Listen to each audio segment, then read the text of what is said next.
Teacher അമ്മയുടെ ഇന്നത്തെ എപ്പിസോഡിലേക്ക് എല്ലാവർക്കും സ്വാഗതം. വീഡിയോ ആദ്യമായി കാണുകയാണെങ്കിൽ സപ്പോർട്ട് ചെയ്ത് സബ്സ്ക്രൈബ് ചെയ്ത് ലൈക്ക് ചെയ്യാൻ മറക്കല്ലേ. നാരായണൻ സാറിനെ കാണാനുള്ള യാത്രയിലായിരുന്നു സരസ്വതി ടീച്ചറും കൃഷ്ണചന്ദ്രൻ സാറും. അതിനിടയ്ക്ക് സാറ് പറയുന്നുണ്ട്, ഞാൻ ഇടയ്ക്ക് ആലോചിക്കാറുണ്ട് സരസ്വതി, നമ്മളുമായി ബന്ധപ്പെട്ട പല കാര്യങ്ങളും അപൂർണമായി ഇങ്ങനെ നിൽക്കും. സരസ്വതിക്ക് സ്റ്റേറ്റ് അവാർഡ് കിട്ടിയപ്പോ സംഘടിപ്പിച്ച ചടങ്ങിൽ ഉറപ്പായും പങ്കെടുക്കണമെന്ന് തന്നെ ഞാൻ കരുതിയതാ. അത് വല്ലാത്തൊരു മൊമെന്റ് ആണല്ലോ. എന്റെ സ്റ്റുഡന്റ് മികച്ച അധ്യാപികയ്ക്കുള്ള അവാർഡ് വാങ്ങി പഠിച്ച വിദ്യാലയത്തിൽ എത്തുന്നു. ചടങ്ങിൻ്റെ അന്ന് ഞാൻ ആശുപത്രിയിലായിരുന്നു. തിരുവനന്തപുരത്ത് അവാർഡ് ദാന ചടങ്ങിനെ ഞാൻ എത്തിയിരുന്നു. പക്ഷേ അവിടെ സരസ്വതി എത്തിയില്ല. വിഷ്ണുവാണ് സരസ്വതിക്ക് വേണ്ടി അവാർഡ് കൈപ്പറ്റിയത് എന്ന് സാർ പറയുമ്പോൾ, അതെ സാർ, അന്നൊക്കെ ഞാൻ വീട്ടിൽ അടിമയാണല്ലോ. മക്കളുടെയും ചെറുമക്കളുടെയും എല്ലാ കാര്യങ്ങളും നോക്കി മുന്നോട്ട് പോയൊരു കാലം എന്ന് സരസ്വതിയും. പിന്നെ കന്യാകുമാരിയിൽ നമ്മൾ ആ ചായക്കടയിൽ കണ്ട ആ യോഗി പറഞ്ഞ വാക്കുകൾ, അത് നമ്മുടെ ജീവിതം എന്തോ ജ്ഞാനദൃഷ്ടിയാൽ മനസ്സിലാക്കി പറഞ്ഞ പോലെ എന്ന് സാർ അത് ഓർത്തെടുത്ത് പറയേ. അതെ സാർ, ഞാനും ആ സ്വാമിയെയും അദ്ദേഹത്തിന്റെ വാക്കുകളെല്ലാം ഓർക്കാറുണ്ട് എന്ന് പറഞ്ഞ ടീച്ചറമ്മ അക്കാര്യം ഓർത്തെടുക്കുക. അവർ രണ്ടുപേരും കന്യാകുമാരിയിലെ ആ ചായക്കടയിലിരുന്ന് ചായ കുടിക്കെ അങ്ങോട്ടെത്തിയ സന്യാസി പറയുന്നുണ്ട്, രണ്ടാളുടെയും ഉള്ളിലെ കടലിരമ്പം എനിക്ക് കേൾക്കാം. ഉള്ളു വല്ലാതെ പിടയുന്നുണ്ട് രണ്ടാളുടെയും, അല്ലേ? എല്ലാം ശാന്തമാവും, സമാധാനമായിട്ടിരിക്കും. അമ്മ ഒരു വഴി കാട്ടും. മണികെട്ട് മലയിൽ പോയി രണ്ടാളും ഒരു മണി കെട്ടണം. രണ്ടായ വഴികളൊക്കെ ഒന്നാവുമെന്ന്. ഓർക്കെ സാറും മണികെട്ട് മലയിൽ പോയി മണി കെട്ടിയാൽ രണ്ടായ വഴികളൊക്കെ ഒന്നാവുമെന്ന് അദ്ദേഹം പറഞ്ഞു. കൈകണ്ട എന്നും കൂട്ടിച്ചേർത്തു. നമ്മൾ അന്നേരം ഇറങ്ങി തിരിച്ചതല്ലേ. എന്നിട്ട് എന്തായി? രണ്ടാളും മരണതുല്യമായി ഇരുട്ടിൽ വീണു. ഏതൊരാൾക്കും കാലം അനുവദിക്കുന്ന ഒരു നേരമുണ്ടാവും. അതാവണം എന്തു നടക്കാനെന്ന് സാറ് പറഞ്ഞു നിർത്തുമ്പോഴേക്കും നമുക്കത് പൂർണ്ണമാക്കണം സാർ. മണികെട്ട് മലയിൽ പോയി മണി കെട്ടണം എന്ന് സരസ്വതി പറയേ. ആണോ? കാലത്തിന്റെ അടുത്ത തമാശ എന്താണോ എന്ന ഭയം ഉള്ളിലുണ്ടെന്ന് സാറും. അങ്ങനെയൊന്നും ആലോചിക്കണ്ട സാർ, സ്കൂൾ അവധിയുള്ളൊരു ദിവസം നമുക്ക് പോവാം എന്ന് സരസ്വതി പറയേ. നോക്കാമെന്ന് സാറും. രണ്ട് മനസ്സുകൊണ്ട് പറയല്ലേ സാർ, നമ്മൾ പോകുന്നു എന്ന് സരസ്വതി തീരുമാനിക്കേ. പോവാമെന്ന് സാറും. അപ്പോഴാണ് ടീച്ചറമ്മയ്ക്ക് ശിവരാമേട്ടന്റെ കോൾ വരുന്നത്. ശിവരാമേട്ടനാ സാർ എന്ന് സരസ്വതി പറയേ. സരസ്വതി ഇറങ്ങിയപ്പോ ശിവരാമേട്ടൻ വീട്ടിലെത്തിയോ എന്തോ എന്ന് സാറും. എന്തോ നോക്കട്ടെ എന്ന് പറഞ്ഞ് ടീച്ചറമ്മ ആ കോൾ അറ്റൻഡ് ചെയ്യുക. മുത്താർമലയിലെ വാഴത്തോട്ടത്തിനിടയിലൂടെ നടക്കുകയായിരുന്നു ശിവരാമേട്ടൻ. ഹലോ കൊച്ചേ, എന്തായി എന്ന് ശിവരാമേട്ടൻ ചോദിക്കേ. ഹലോ ഏട്ടൻ മാധവത്തിൽ വല്ലതും വന്നോ എന്ന് സരസ്വതിയും ചോദിക്കുന്നുണ്ട്. ഏയ് ഇല്ലടി. അപ്പൊ സരസ് മാധവത്തിൽ ഇല്ലേ എന്ന് ശിവരാമേട്ടനും. ഇല്ലേട്ടാ, ഞാനും കൃഷ്ണചന്ദ്രൻ സാറും കൂടി ഞങ്ങളുടെ പഴയ TTI പ്രിൻസിപ്പൽ നാരായണൻ സാറിനെ കാണാൻ ഇറങ്ങിയതാ എന്ന് സരസ് പറയേ. ആണോ? ഞാൻ അവധി ദിവസമായതുകൊണ്ട് വെറുതെ ഒന്ന് വിളിച്ചതാന്ന് ശിവരാമേട്ടനും. ഇന്ന് കൃഷ്ണചന്ദ്രൻ സാർ വീട്ടിൽ വന്നപ്പോഴാണ് നാരായണൻ സാറിന്റെ കോണ്ടാക്ട് കിട്ടിയ കാര്യം പറഞ്ഞത്. സാറ് നാരായണൻ സാറിനെ കാണാൻ പോകുന്നെന്ന് പറഞ്ഞു. TTC കഴിഞ്ഞ് നാരായണൻ സാറിനെ ഞാൻ പിന്നെ ഇതുവരെ കണ്ടിട്ടില്ല. അതുകൊണ്ട് ഞാനും സാറിനോടൊപ്പം വന്ന് ഇറങ്ങാമെന്ന് വെച്ചെന്ന് സരസ്. ശരി, അല്ല വരാൻ വൈകുവോ? ശിവരാമേട്ടൻ ചോദിക്കേ. ഒരു പ്ലാനും ഇല്ലേട്ടാ, അങ്ങിറങ്ങി സാറിന്റെ അടുത്ത് പോയിട്ട് അവിടുത്തെ സാഹചര്യം പോലെ എന്ന് സരസു പറയെ. നടക്കട്ടെ എന്ന് ശിവരാമേട്ടനും. കുഞ്ഞിയും വീട്ടിലില്ലേട്ടാ, സന്തോഷിനെ മെഡിക്കൽ കൗൺസിലിങ്ങിന് ഹാജരാവേണ്ട ദിവസം ഇന്ന്. കുഞ്ഞിയും അവർക്കൊപ്പം പോയെന്ന് സരസു പറയെ. ആണല്ലേ, എന്നാ പിന്നെ മടങ്ങി എത്തിയിട്ട് വിളിക്കേ.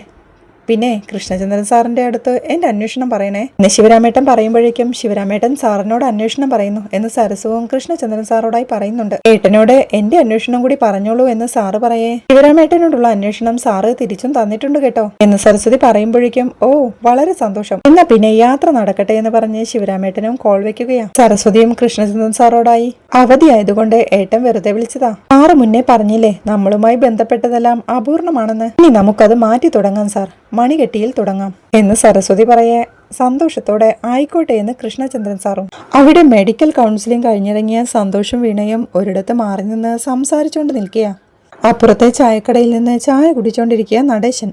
കൂടെയുള്ള മണി നടേശനോടായി ഇവര് മാത്രം മാറി നിന്ന് സംസാരിക്കട്ടെ അല്ലേ, വീണയ്ക്ക് എന്തെങ്കിലും മനമാറ്റം ഉണ്ടാവണേന്നാ എന്റെ പ്രാർത്ഥന എന്ന് മണി പറയുന്നുണ്ട്. വീണ എല്ലാം നിശ്ചയിച്ചതായല്ലേ മണി പലപ്പോഴും പറഞ്ഞത്. ഇപ്പൊ ഇങ്ങനെ നിൽക്കുന്നത് തന്നെ വലിയ കാര്യമെന്നാ എനിക്ക് തോന്നുന്നത്. സന്തോഷിന്റെ കാര്യങ്ങളെ ആകെ കൈവിട്ട് പോയെടുത്തുനിന്ന് ഇപ്പൊ എല്ലാം ശരിയാക്കി മെഡിക്കൽ കൗൺസിലിംഗിന്റെ ക്ലിയറൻസിന് വരെ ഒപ്പം നിന്നില്ലേ. ഇന്നത്തെ കാലത്ത് ഇങ്ങനെ ആര് ചെയ്യും മണി? പ്രത്യേകിച്ച് നമ്മുടെ വീട്ടിൽ നിന്ന് കിട്ടിയ അനുഭവങ്ങൾ ഓർമ്മയുണ്ടല്ലോ എന്ന് നടേശൻ ചോദിക്കുന്നുണ്ട്.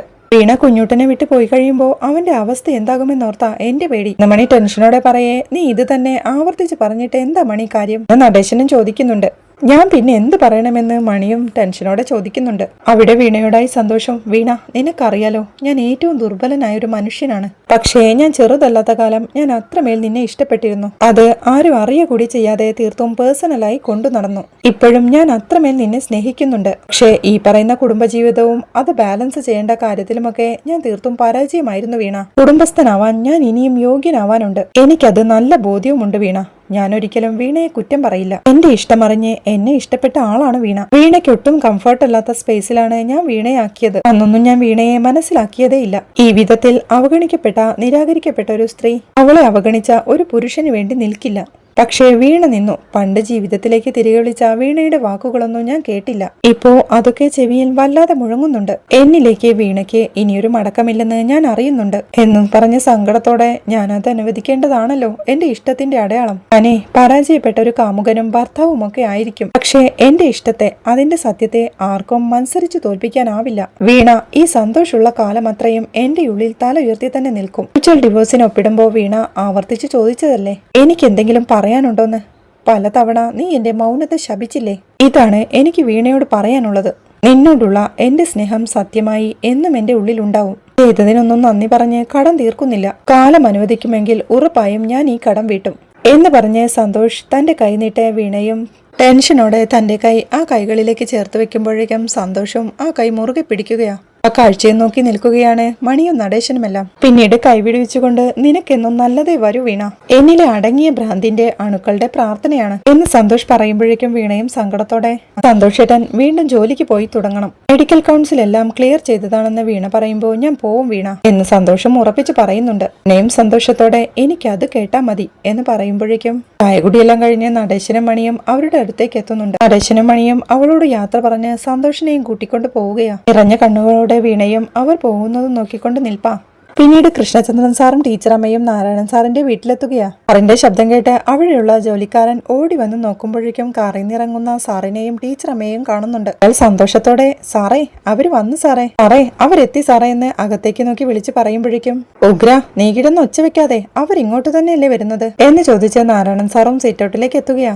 സാറിനെ കാണേ സന്തോഷത്തോടെ കൃഷ്ണചന്ദ്രൻ സാറും ടീച്ചറമ്മയും സീറ്റൗട്ടിലേക്ക് കയറുമ്പോഴേക്കും അദ്ദേഹം നമസ്കാരം പറയുമ്പോഴേക്കും അവരും നമസ്കാരം പറഞ്ഞ് സാറിനായി വാങ്ങിച്ച സമ്മാനപ്പൊതി നൽകുന്നുണ്ട്. ഇവിടെ കുട്ടികളാരും ഇല്ല സാർ എന്ന് നാരായണൻ സാർ പറയേ ഇത് കുട്ടികൾക്കല്ല സാർ, വലിയവർക്കായിട്ട് തന്നെ വാങ്ങിയതാ എന്ന് കൃഷ്ണചന്ദ്രൻ സാറും.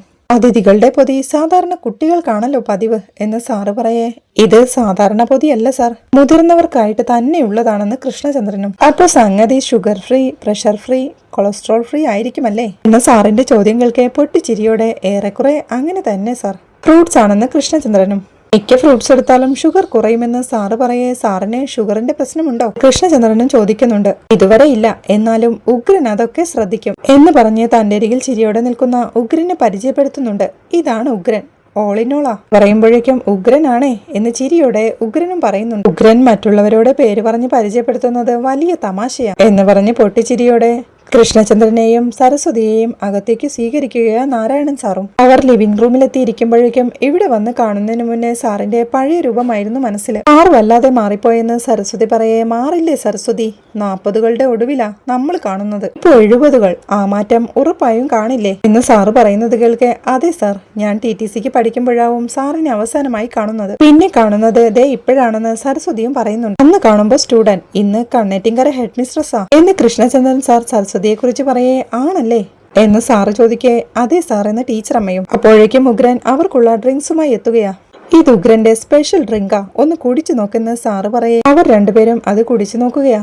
കൃഷ്ണചന്ദ്രൻ സാറും ആഹാ ഇത് കൊള്ളാലോ തൊഴിൽ കുളിരെന്ന് സന്തോഷത്തോടെ പറയേ ഉഗ്ര ഇതിന്റെ കൂട്ട് പറഞ്ഞു കൊടുക്ക്, ഇവിടെ പാഷൻ ഫ്രൂട്ട് ഉണ്ട്, അത് വെച്ചുള്ളൊരു പരിപാടിയാ എന്ന് സാറ് പറയുമ്പോഴേക്കും ഉഗ്രനും സാറ് പറഞ്ഞ ഇവിടുത്തെ സർബത്ത്, പിന്നെ തൊടിയിലെ വെള്ളം, തൊടിയിലെ വെള്ളത്തിനെ ഐസ് തണുക്കുന്ന പോലത്തെ കുളിരാ, എന്നാ ഐസിന്റെ പോലെ തൊണ്ടേ കുത്തുന്ന തണുപ്പില്ല, പിന്നൊരു പാതി നാരങ്ങ, 2 കാന്താരി എന്നുഗ്രൻ കൂട്ടു പറഞ്ഞു കൊടുക്കുമ്പോഴേക്കും അതാ ചെറിയൊരു എരിവ്, സംഗതി കൊള്ളാം, നല്ല രസമുണ്ടെന്ന് കൃഷ്ണചന്ദ്രനും. മധുരത്തിന് പഞ്ചസാര ഇടൂല, പനം കൽക്കണ്ടം, പിന്നെ ഒരു പൊടി കിന്തുപ്പ് എന്നുഗ്രൻ വീണ്ടും പറയേ അപ്പോ സംഗതി ആയുർവേദ മരുന്ന് തന്നെയാണ് എന്ന് സാറും ചിരിയോടെ പറയുന്നുണ്ട്.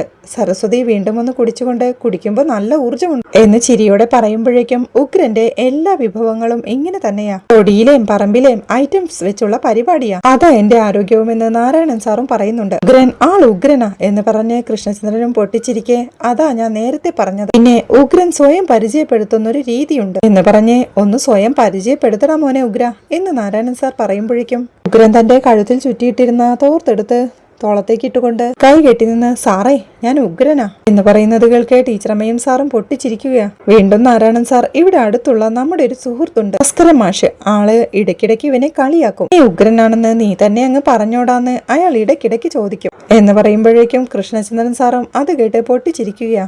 നാരായണൻ സാറും സരസ്വതിയോടായി സരസ്വതി നിങ്ങൾ വരുന്നതറിഞ്ഞ് ഉഗ്രൻ എന്തോ വൻ പ്ലാൻ ഇട്ടിട്ടുണ്ട്. ഇനി നിങ്ങളുടെ ഉള്ളു നിറച്ചേ വിടൂ. എന്താ ഉഗ്ര പരിപാടിയെന്ന് സാറ് ചോദിക്കേ. ഇലയിട്ടൂണ് പിന്നെ പറമ്പ് കറികളും തൊടിക്കറികളും എന്നുഗ്രം വിവരിക്കുമ്പോഴേക്കും സംഗതി കിട്ടിയോ സരസ്വതിയെ എന്ന് നാരായണൻ സാറും ചോദിക്കുന്നുണ്ട്. വെള്ളം കുടിച്ചപ്പോ തന്നെ മനസ്സിലായി ഉഗ്രൻ ഇനി എന്താ ചെയ്യാൻ പോകുന്നതെന്ന് സരസ്വതി പറയുമ്പോഴേക്കും അതെ എന്നാ ഞാൻ എന്റെ പണി നോക്കട്ടെ എന്ന് പറഞ്ഞ് ഉഗ്രൻ അകത്തോട്ടോടി പോവുകയാ. നാരായണൻ സാർ അപ്പോഴേക്കും തന്റെ ഫാമിലിയെ കുറിച്ച് വിവരിക്കുന്നുണ്ട്. ശോഭന പോയിട്ട് വർഷം 7 ആയി. 2 മക്കളും ചെറുകുട്ടികളും ഒക്കെ അമേരിക്കയിലാ. മുഷിയാതെ മടുക്കാതെ ജീവിക്കുക എന്നത് ഒരു വലിയ പ്രയത്നമാ എന്ന് സാറ് പറയുമ്പോഴേക്കും സത്യവാ സാർ എന്ന് സരസ്വതിയും. ഞാൻ ഇപ്പോഴും എന്നും രാവിലെ ഒരു തെങ്ങിന്റെ ചുവട് വെട്ടും. അതാ വലിയ അസുഖങ്ങളൊന്നും ഇല്ലാതെ പോകുന്നത്. പിന്നെ ഉഗ്രന്റെ ഭക്ഷണവും എന്ന് നാരായണൻ സാർ പറയേ എന്റെ കാര്യം നേരെ തിരിച്ച സാർ എന്ന് കൃഷ്ണചന്ദ്രനും. ആകെ ശരീരം അനങ്ങുന്നത് രാവിലെ കുറച്ച് നടക്കുമ്പോ മാത്രം എന്ന് കൃഷ്ണചന്ദ്രൻ പറയുമ്പോ കുറച്ചൊന്ന് ശ്രദ്ധിക്കണം സാർ. പിന്നെ ശരീരത്തിനൊരു ഇടിവ് വന്നാലേ വന്നതാ പിന്നെ ക്ഷീണമാവുമെന്ന് സാറ് പറയേ ശരിയാ സാർ എന്ന് ടീച്ചറമ്മയും. നമ്മളെ വീണ്ടും ജീവിക്കാൻ കൊതിപ്പിക്കുന്ന എന്തെങ്കിലുമൊക്കെ ജീവിതത്തിൽ വേണം. പറയുമ്പോൾ ചില ചെറിയ കാര്യങ്ങളാവും, പക്ഷേ അതിന്റെ ഇമ്പാക്ട് വളരെ വലുതായിരിക്കും. ഞാൻ ഉഗ്രന്റെ ഭക്ഷണമൊക്കെ കഴിച്ചിട്ട് ചാരു കസേരയിൽ ഒന്ന് കിടക്കും. താഴത്തെ ചോലകുത്തി വരുന്ന കാറ്റാ ഉച്ചയ്ക്കിവിടെ. അന്നേരം ചെറിയ ശബ്ദത്തിൽ റേഡിയോയിൽ പാട്ട് കേൾക്കും. അന്നേരം അറിയാതെ ചെറുതായി ഒന്ന് മയങ്ങും. അതാണ് ഇപ്പൊ ഞാൻ ആസ്വദിക്കുന്ന ജീവിതത്തിലെ ഒരു കിറുക്ക്. അങ്ങനെ എന്തെങ്കിലും വേണം നമുക്കെന്ന് നാരായണൻ സാർ പറയേ. അത് ശരിയാ സാർ. ഈ ഓട്ടത്തിനിടയിൽ നമുക്ക് മാത്രമായി കുറച്ചു നേരം എന്ന് സരസ്വതിയും. അതെ ഇന്ന് വരുമ്പോ സരസ്വതി ഉണ്ടാവുമെന്ന് കൃഷ്ണചന്ദ്രൻ സാർ പറഞ്ഞപ്പോ തിരി സന്തോഷം തോന്നി. എനിക്ക് അക്കാലത്ത് തന്നെ ഉള്ളിൽ എന്തോ ഒരു സംശയം തോന്നിയിരുന്നു. ഞാൻ സാറിനോടൊന്നും ഒരിക്കലും ചോദിച്ചിട്ടില്ല എന്ന് സാറ് പറയുന്നത് കേൾക്കെ രണ്ടുപേരും പരസ്പരം അങ്ങോട്ടും ഇങ്ങോട്ടും സംശയത്തോടെ നോക്കുകയാ. നിങ്ങൾ അക്കാലത്ത് ഒട്ടും പ്രകടമാക്കുകയോ സംസാരിക്കുകയോ ഒന്നും ചെയ്തിട്ടില്ലെങ്കിലും എനിക്ക് നിങ്ങൾക്കിടയിലെ ഒരിഷ്ടം മനസ്സിലായിരുന്നു. അക്കാലത്ത് ഞാൻ സതി ടീച്ചറോട് പറഞ്ഞിട്ടുണ്ട്, കണ്ണുപൊത്തി കളിയാണെങ്കിലും നിങ്ങൾ ഒരിക്കൽ ഒന്നാവുമെന്ന്. കാലങ്ങൾക്കിപ്പുറം ഇങ്ങനെ നിങ്ങളെ കാണുമ്പോൾ ഒത്തിരി സന്തോഷം എന്ന് സാറ് സന്തോഷത്തോടെ പറയുന്നത് കേൾക്കെ അസ്വസ്ഥതയോടെ ഇരിക്കുന്ന സരസ്വതിയെ കാണിക്കുന്നിടത്താണ് ഇന്നത്തെ എപ്പിസോഡ് അവസാനിക്കുന്നത്. വീഡിയോ ഇഷ്ടമായാൽ സപ്പോർട്ട് ചെയ്ത് സബ്സ്ക്രൈബ് ചെയ്ത് ലൈക്ക് ചെയ്യാൻ മറക്കല്ലേ.